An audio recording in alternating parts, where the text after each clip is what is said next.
Okay, so here's one for you about waterboarding and torture, okay? I want to run a scenario by you, and you tell me what you would do. So, here's the scenario. Someone has kidnapped your kids. Luckily, there's someone who's been captured who knows the whereabouts of your kids. And all you have to do to save your kids' lives is torture the one that's been captured. What do you do?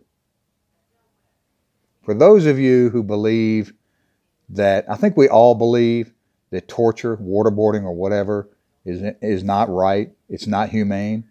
I think we can all agree with that. But let me ask you a basic human question.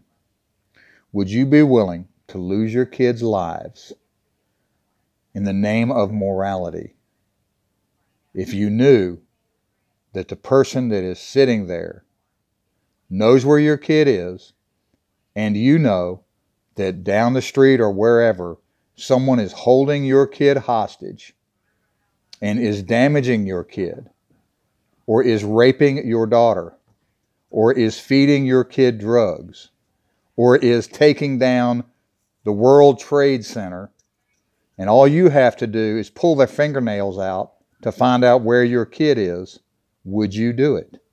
Or even if you didn't have to do it, would you condone that action in order to get your children back?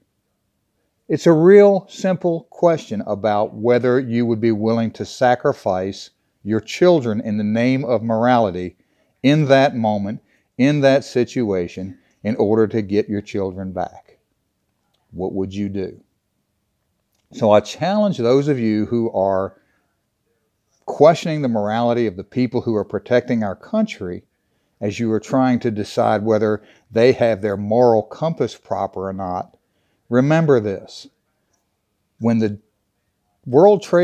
centers came down and people were trying to figure out who was trying to destroy America and kill Americans, they were operating within the law.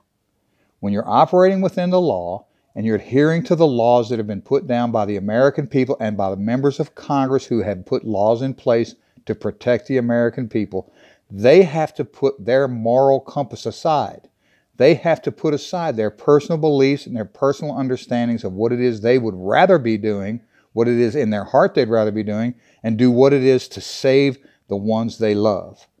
That means you, the American citizens, because they are American patriots trying to save your life.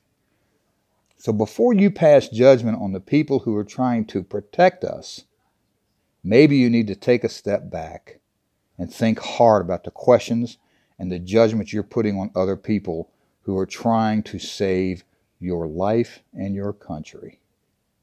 Think about that.